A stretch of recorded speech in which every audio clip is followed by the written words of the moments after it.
Today we're diving into one of the most critical topics for federal employees and those who are looking for government jobs. The impact of the first 100 days of Donald Trump's administration on the federal workforce. This time we're specifically looking at how the new administration could completely change everything for federal workers.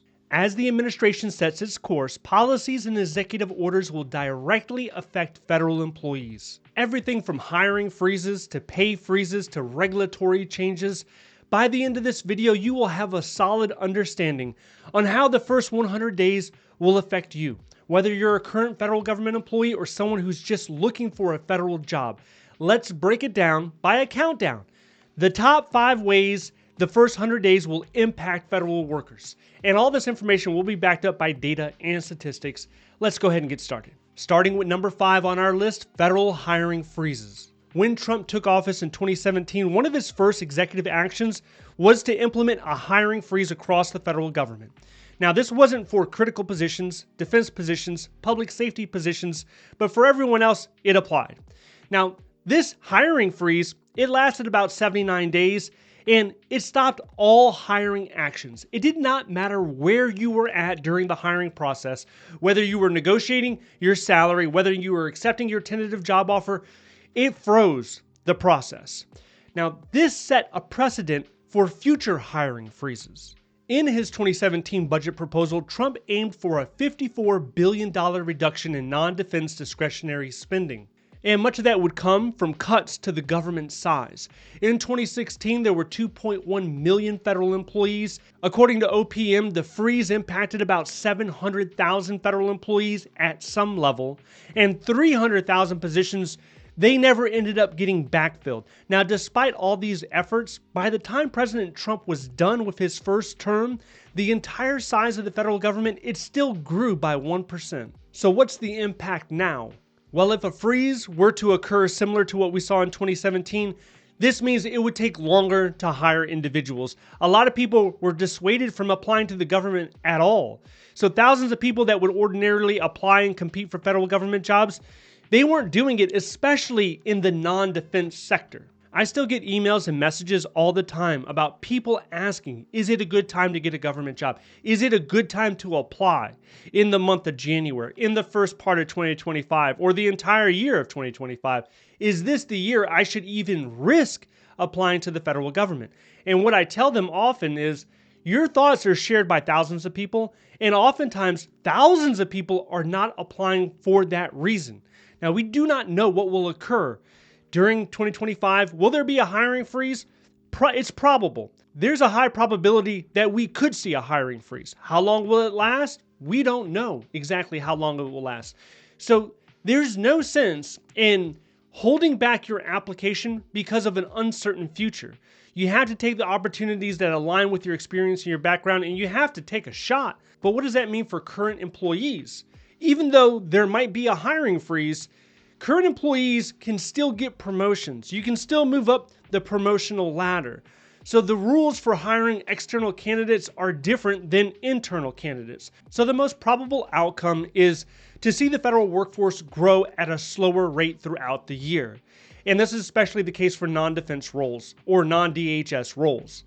This will also impact defense contractors, as contractors are directly supporting the federal agencies. So if those agencies start to get smaller because of attrition and they're not able to hire more people to come in, then there's going to be less of a need for contractors in a lot of different situations. Coming in at number 4, we have government reform and efficiency.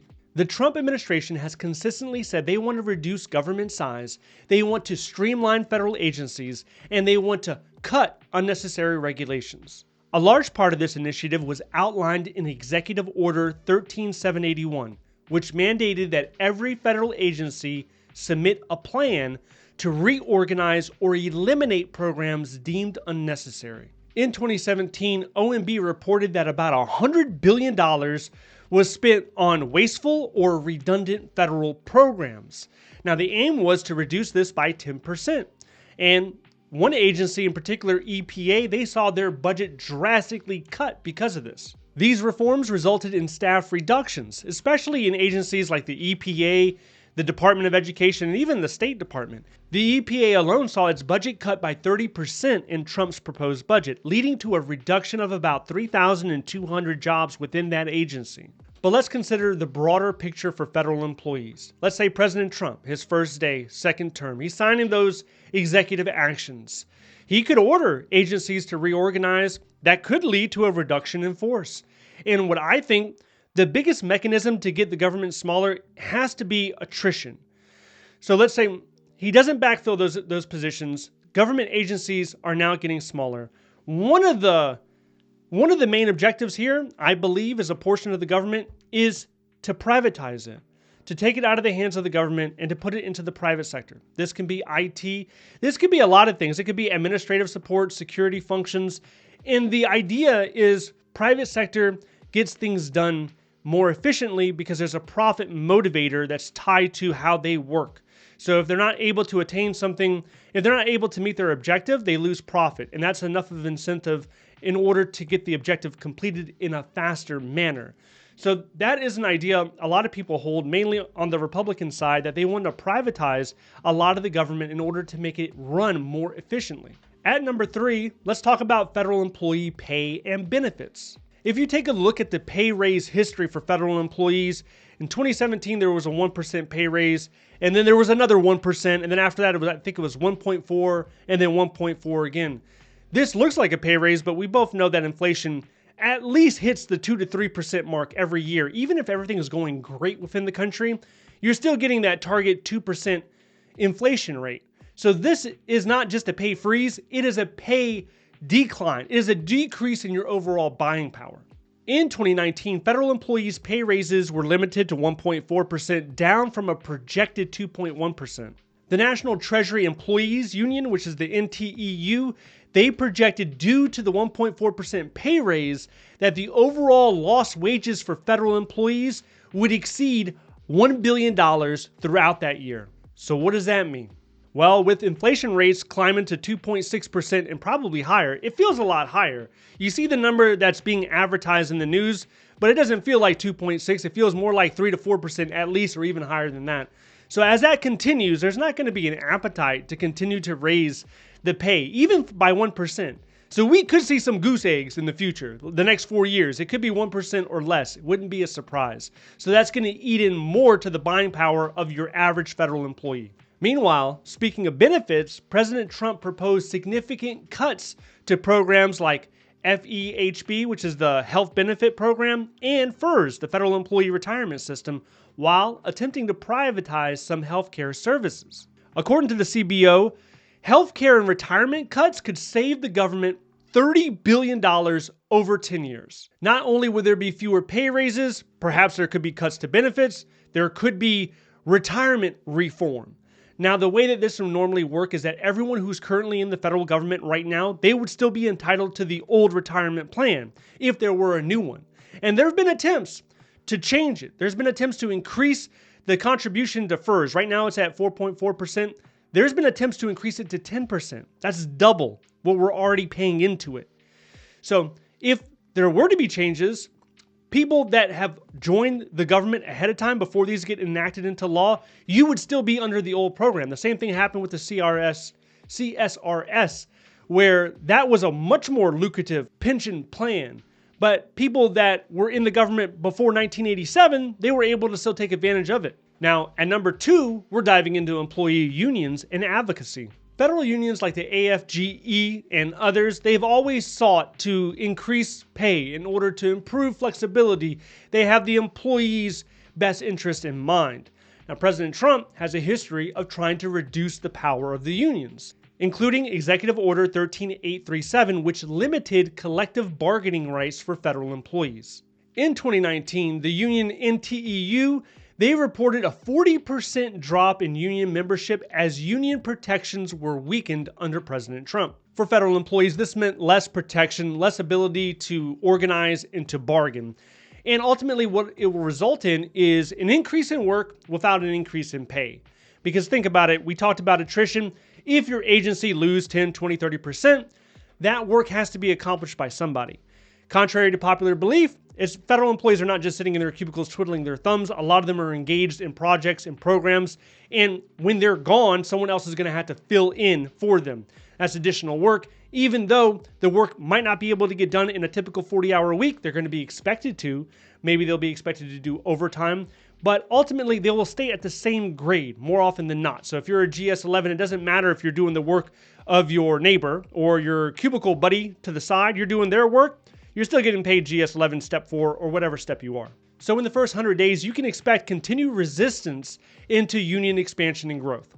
And number 1, we look at long-term outlook for federal workers. The Trump administration has consistently sought to reduce the total size of the government, not necessarily by actions, but definitely by rhetoric. That is the message that we were receiving.